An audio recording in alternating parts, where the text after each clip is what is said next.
आज उनको ये सुविधा मिल रही है। यही नहीं, नारी शूद्रो नधीयता, यह एक जात विशेष के लोग स्त्रियों को, शूद्रों को पढ़ने लिखने का अधिकार नहीं है। 46 में पहला लड़कियों के लिए स्कूल खोला गया। उसके पहले महिलाएं किसी जात की हो, यहां तक कि ब्राह्मण क्षत्रिय वैश्य की भी महिलाओं को पढ़ने लिखने का अधिकार नहीं था।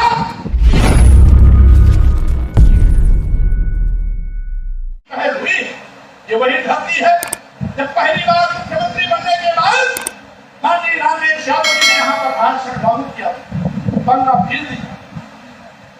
ये वही धरती है जहाँ पर जगदीश यादव ने सामाजिक परिवर्तन का विवरण फूका था। ये वही धरती है जहाँ पर गरीबों की लड़ाई लड़ने के लिए रामधन जैसे सांसद हुआ करते थे। इसी साथियों, मैं इस अपने महापुरुषों की धरती आजमगढ़ को भी नमन करता हूँ, वंदन करता हूँ और साथ ही साथ भरोसा देता हूँ कि अगर आजमगढ़ की धरती से हमेशा क्रांति का संग्राम हुआ है तो आने वाले दिनों में भी इस आजमगढ़ की धरती से परिवर्तन की मियाद रहेगी तो दिल्ली जाकर के रुकेगी। और इसीलिए साथियों में यह भी कहना चाहता हूँ, आज हिंदू राष्ट्र के नाम मानने वाले लोग कोई देश के आदिवासियों, दलितों, पिछड़ों के दुश्मन हैं। आज भारतीय संविधान के माध्यम से आज आदिवासियों, दलितों, पिछड़ों को, जिनको हजारों साल तक धन, धरती, शिक्षा, सम्मान से वंचित किया गया था, आज उनको ये सुविधा मिल रही है। यही नहीं, नारी शूद्रो नधीयता, यह एक जात विशेष के लोग स्त्रियों को, शूद्रों को पढ़ने लिखने का अधिकार नहीं है, ये इनकी व्यवस्था थी। हमारे महापुरुषों ने अंग्रेजी हुकूमत से लड़ करके, आंदोलन करके, उनके दिल दिमाग में अपनी बात को पहुंचा करके स्त्रियों को पढ़ने लिखने का अधिकार दिलाया। 1846 में पहला लड़कियों के लिए स्कूल खोला गया। उसके पहले महिलाएं किसी जात की हो, यहां तक कि ब्राह्मण क्षत्रिय वैश्य की भी महिलाओं को पढ़ने लिखने का अधिकार नहीं था, तो शूद्र समाज के घर की महिलाओं को पढ़ने का अधिकार तो होने का प्रश्न नहीं उठता। ये अंग्रेजों से करके दिलाया हमारे सामाजिक परिवर्तन के महापुरुषों ने। 1846 में पहला विद्यालय खुला, ज्योतिबाराव फुले ने खुलवाया। सावित्रीबाई फुले उसकी पहले महिला शिक्षिका बनी। 1852 में अंग्रेजों ने दूसरा स्कूल खुलाया लड़कियों के लिए, जिससे कि महिलाओं की शिक्षा की शुरुआत हुई। मैं कहना चाहता हूं साथियों, अनुसूचित जात के व्यक्ति को भी पहली बार कुर्सी पर बैठने का अधिकार, पढ़ने लिखने का अधिकार और उसको नौकरियों में आरक्षण का अधिकार भी अंग्रेजों ने दिया था। यही नहीं, हिंदू राष्ट्र बनने पर क्या होगा? मनु का संविधान चलेगा। आज भारतीय संविधान है, आज बाबा साहब डॉक्टर अम्बेडकर का लिखा संविधान है। आज संविधान समिति में जितने देश के जाने वाले विद्वान और नेता थे, जिनका स्वतंत्रता संग्राम में अहम भूमिका थी, जिनका एक लंबा संघर्ष था, उन सब ने बैठ करके आपस में बहस करके आपको जो अधिकार दिया, सम्मान का, स्वाभिमान का, आरक्षण का, धन का, धरती का, पढ़ाई लिखाई का, यह संविधान की व्यवस्था खत्म हो जाएगी अगर हिंदू राष्ट्र बनेगा। क्योंकि जब हिंदू राष्ट्र बनेगा तो आप कहीं नहीं रहोगे, आप फिर शूद्र की हैसियत में आ जाओगे। और शूद्रों के साथ क्या होता है आप जानते हो, आप जानते हो।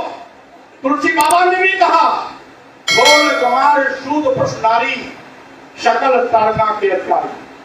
शकल ताड़ना के अधिकारी जो पुराने रामचरित मानस की कृति है, उसको उठाओगे तो उसमें आज भी लिखा हुआ है मारना, पीटना, प्रताड़ित करना। कुछ लोग बचाव में कहते हैं शिक्षा देना। अगर शिक्षा देना सही है तो मैं ऐसे साधु संतों से पूछना चाहता हूं, तुम सुअर को कौन सी किताब पढ़ाओगे? हाथी, घोड़े, गधे को कौन सी किताब पढ़ाओगे? गाय, बैल, भैंस को कौन सी किताब पढ़ाओगे? ये मूर्खता की बात करना बंद कर दो। जब तुम्हारे बाप दादा पुरखों ने ये फार्मूला तय कर दिया था कि नारी शूद्रो न धियताम, तो तुम किस फार्मूले पर स्त्रियों की पढ़ाने की बात करते रहो? किस फार्मूले पर शूद्रों को पढ़ाने की बात करते रहो? क्योंकि जब तुलसी बाबा पैदा हुए थे तो उस समय इन महिलाओं को, शूद्रों को पढ़ने लिखने का कार्य नहीं था। और जब पढ़ने का कार्य नहीं था तो तुलसी बाबा पढ़ने लिखने के लिए उसमें लिख ही नहीं सकते हैं। ये शाश्वत सत्य है। और साथियों, आज हमारे तमाम आदिवासी, दलित और पिछड़े समाज के लोग यह पागल होकर के नाचते हैं और भाजपा का गुणगान गाते हैं, लेकिन तुम्हारी हैसियत क्या है? तुलसी बाबा ने तुमको आईना दिखाया कि जे बड़ाधम तेरी कुम्हारा चुपच की रात बोल तलवारा। तुम्हारी हैसियत है अधम से अधम, नीच जाती हो, ये तुलसी बाबा तुमको सर्टिफिकेट देगा। तुम अपने आप में उठ पड़ो, अपने आप में इनकी गुलामगिरी करो, लेकिन वो आपको जानवर से भी बदतर समझते हैं। इसीलिए मैं कहना चाहता हूं, देश की महिलाओं को नाटक करेंगे नवरात्रि की पूजा का, भाषण देंगे यज्ञ नारे तो पूजन के रमते तो देवता, और दूसरी ओर क्या करेंगे? तुलसी बाबा लिखेंगे कि महिलाएं मारने, पीटने, प्रताड़ित करने की पात्र है और नीच से भी नीच है। क्या यही वो महिलाएं जो मां के रूप में, बहन के रूप में, बेटी के रूप में हमारा सम्मान, हमें पैदा करती है, बढ़ाती है, पालती है, बड़ा करती है, ऊंचे ओहदों पर पहुंचाने में मदद करती है, उनके खिलाफ ऐसी ऊंची भावना कोई धर्माचार्य करेगा, हम समझते हैं इससे बड़ा अधर्म कुछ हो ही नहीं सकता। मैं ये भी कहना चाहता हूं साथियों, मैं ये भी कहना चाहता हूं, आज ये फिर से उल्टी गंगा बहाने की कोशिश में, अभी आपने देखा देश के सबसे बड़े पद पर संविधान प्रमुख के रूप में हमारे देश की राष्ट्रपति द्रौपदी मुर्मू जी हैं। द्रौपदी मुर्मू जी को दिल्ली के जगन्नाथ मंदिर में अंदर नहीं जाने दिया क्योंकि आदिवासी समाज की हैं, लेकिन उन्हीं के साथ में, उन्हीं के अधीन गठित मंत्रिमंडल का एक मंत्री वो गर्भगृह के अंदर जाकर के पूजा पाठ करता है और राष्ट्रपति जी को पहली खेती के बाहर खड़ा कर दिया जाता है और पंडित पुजारियों द्वारा मना कर दिया जाता है, आप अंदर नहीं जाएंगे। किसके साथ किया गया? गुरहु, कुटवारू, सुमारू और मगरू खिलाफ नहीं, देश के राष्ट्रपति के खिलाफ।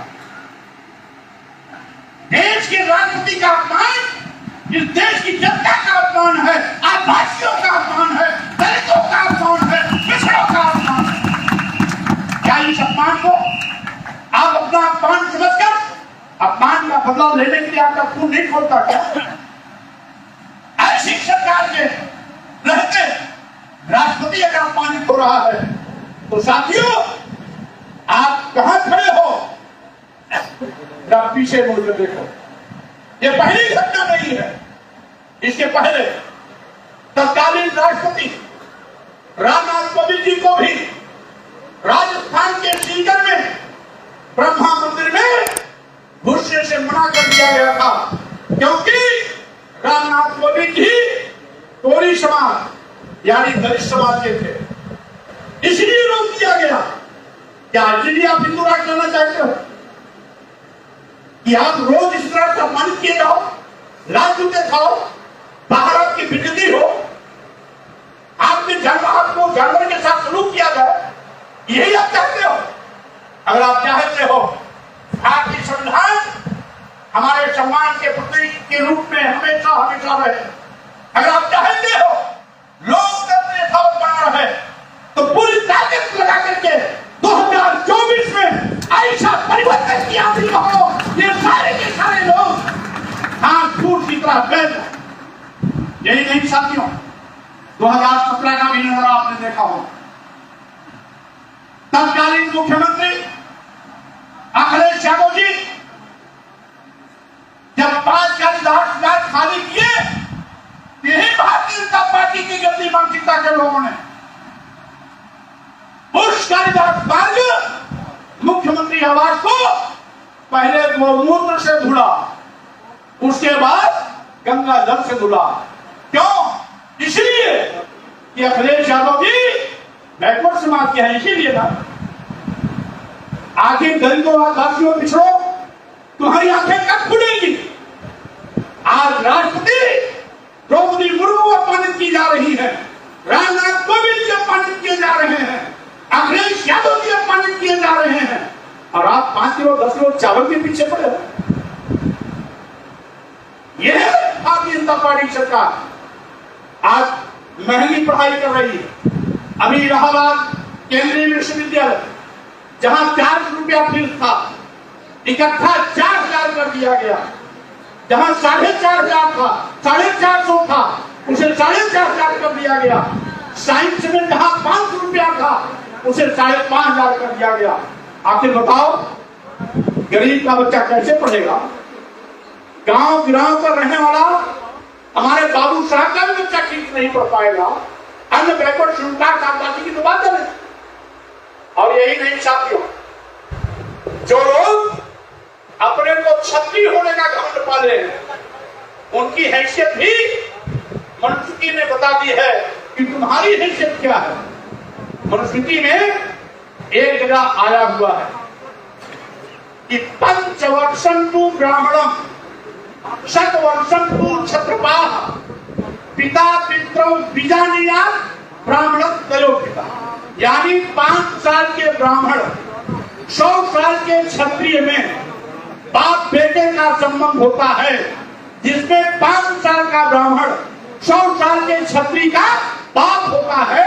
ये मनुस्मृति कहती है 5 साल का ब्राह्मण का बच्चा 100 साल के क्षत्रिय का पिता होता है। ये मनुस्मृति कहती है। तो आखिर बताओ, जब 5 साल का बच्चा 100 साल के क्षत्रिय का पिता होगा, तो कौन किसको पैरवी करेगा?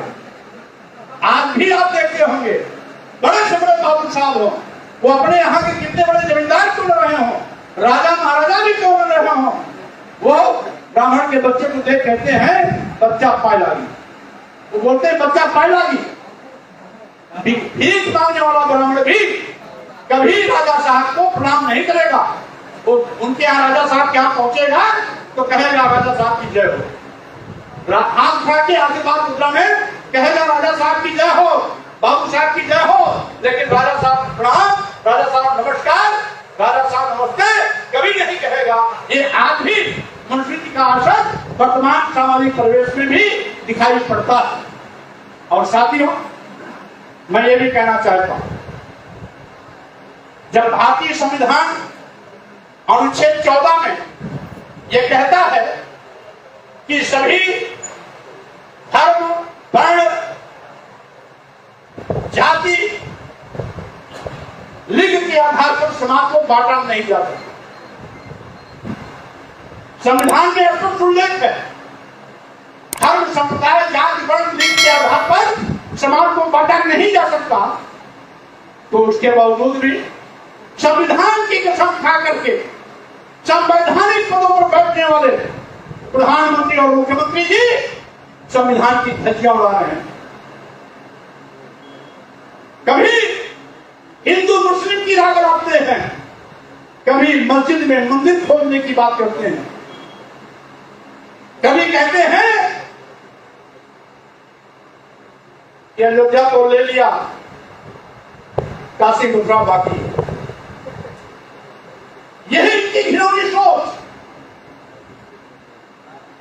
ये केवल समाज को नहीं बांट रहे हैं, ये समाज को खंड खंड नहीं कर रहे हैं। हिंदू मुस्लिम दंगे के माध्यम से केवल मुसलमानों और हिंदुओं का खून नहीं बहा रहे हैं, बल्कि ये संविधान को भी तार-तार कर रहे हैं। इस संविधान की मंशा पर भी तलवार चला रहे हैं। इसके साथियों, बाबा साहब डॉक्टर अम्बेडकर के चहेतों मैं कह देना चाहता हूं, आप सावधान रहना। यह आजमगढ़ की धरती है, यहां से नेता मुलायम सिंह यादव जी भी आपके यहां सांसद रह चुके हैं, उनकी भी क्रम घूम रही है।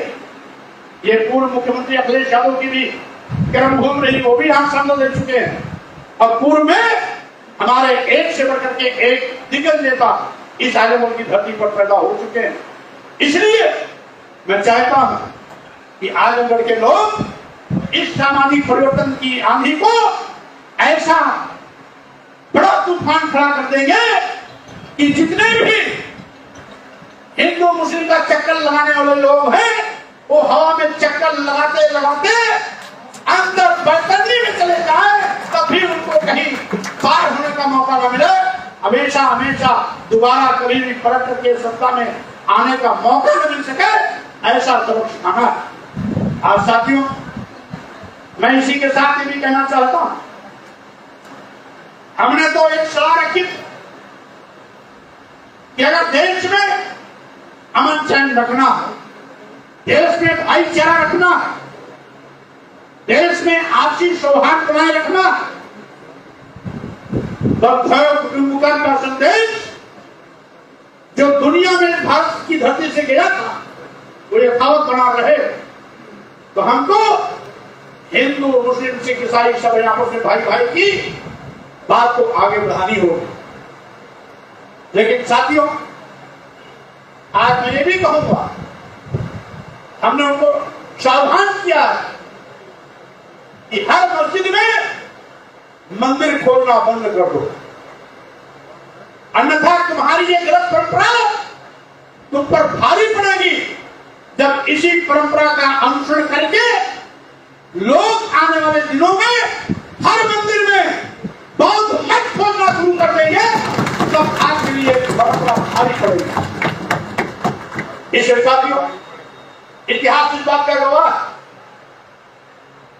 हमने अभी कुछ दिन पहले यह सवाल किया था और कहा था कि समाज को बांटने का पाप मत करो, हिंदू मुसलमानों को लड़ने की बात मत करो, हर मस्जिद में मंदिर खोलना बंद करो, अन्यथा तुम्हारी यही परंपरा हर मंदिर में बौद्ध मठ खोलना शुरू करेगी, तो तुम कहीं खड़े नहीं दिखाई पड़ोगे। क्योंकि इतिहास इस बात का गवाह है कि अतीत में जितने भी बौद्ध मठ थे, उन्हीं को तोड़ करके मंदिर बनाए गए हैं। एक नहीं, ऐसी सूची हमारे पास सैकड़ों से भी ज्यादा है। लेकिन जो इनके बड़े बड़े मठ थे, जो पहले बौद्ध मठ थे, इन्होंने हिंदू तीर्थस्थल के रूप में परिवर्तित किया। हमने तो केवल अभी उनका जिक्र किया। एक दर्जन से ज्यादा इतिहासकारों का साक्ष्य भी मैंने प्रस्तुत किया, और साथ ही साथ ऐतिहासिक साक्ष्य प्रस्तुत करने के बाद ये सब दाएं बाएं भी देखने भागने लगे। आज उनके पास कोई उत्तर नहीं। और साथ ही साथ साथियों, ये मामला तभी हल होगा जब 15 अगस्त 1947 के दिन, जब हमारा देश आजाद हुआ, उस दिन जिस भी धार्मिक स्थल की जो स्थिति रही, उसी को यथावत मान लिया जाए। तब मस्जिद, मंदिर, गिरजाघर, बौद्ध मठ, जैन मठ, सबका झगड़ा अपने आप खत्म हो जाएगा। 1991 वर्षित एक्ट भी था, लेकिन उस एक्ट की अनदेखी कर कुछ लोग जनेऊ से जनेऊ मिलाकर अपने इस साजिश और तिकड़म को परवान चढ़ाने में लगे हुए। और इसलिए मैं कहना चाहता हूं जिसको आप धर्म मानते हो, वो आपके शोषण का माध्यम है। धर्म तो इंसानियत होती है, धर्म तो मानवता होता है, धर्म तो मानव कल्याण होता है, धर्म तो सबको सम्मान, सबको प्यार देना होता है। धर्म किसी को अपमानित करने के लिए नहीं होता है। अगर किसी को कोई अपमानित करता है वो धर्म नहीं है, वो अधर्म है। अगर इन्होंने देश के राष्ट्रपति को अपमानित किया, एक नहीं दो राष्ट्रपति को अपमानित किया, एक आदिवासी राष्ट्रपति, एक दलित राष्ट्रपति, पूर्व मुख्यमंत्री अखिलेश यादव को अपमानित किया, गौमूत्र गंगा जल से कोठी धोकर। यानी ये पिछड़ों के भी दुश्मन है, दलितों के भी दुश्मन है, आदिवासियों के भी दुश्मन है। अगर ये सबके दुश्मन है तो मैं कहना चाहता हूं सबको एक साथ खड़े होकर के, अब तो इंडिया का भी गठन हो गया, सारी विरोधी पार्टियां एक साथ खड़ी हो गई, अब तो इंडिया का भी गठन हो गया। अखिलेश यादव जी भी सभी विपक्षी पार्टियों को एक करने में लगातार पिछले 3-4 महीने से प्रयासरत हैं और आज वो परवान चढ़ रहा है।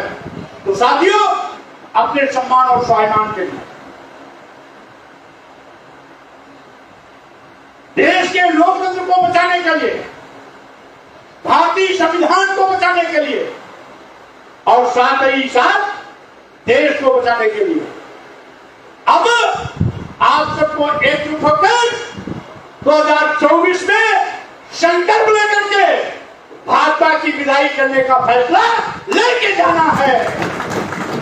क्योंकि भूल चूक से भी अगर ये रह गए तो अभी तो देश को बेचने की शुरुआत किया है, पूरा देश बेच डालेंगे। क्योंकि इस देश से का कोई लगाव नहीं है, इनके बाप दादा पुरखों का खून इस देश की आजादी के लिए नहीं बहा है, हमारे आप सबके बाप दादाओं का खून बहा है। आजादी की लड़ाई इस देश के तमाम गरीबों ने लड़ी है और साथ ही साथ आरएसएस और बीजेपी के लोग हमेशा अंग्रेजों के पिट्ठू बनकर के कहीं न कहीं दलाली करते रहे। हम विस्तार से नहीं जाना चाहते, लेकिन साथियों, जिनके बाप दादा पुरखों का खून देश की आजादी में बहा है, उनकी ज्यादा जिम्मेदारी है इस देश को बचाने के लिए, लोकतंत्र को बचाने के लिए, संविधान को बचाने के लिए, अपने सम्मान और स्वाभिमान को बचाने के लिए, अपने महापुरुषों की छाती को विरासत में लेकर उस रास्ते पर चलने के लिए आप सब सावधान हो जाएं। और इसी बात के लिए मैं आगाह करता हूं। और साथ ही साथ मैं आप सभी लोगों को, हमें खुशी है कि जितने लोग बैठे हैं उतने लोग अंदर और बाहर खड़े भी हैं।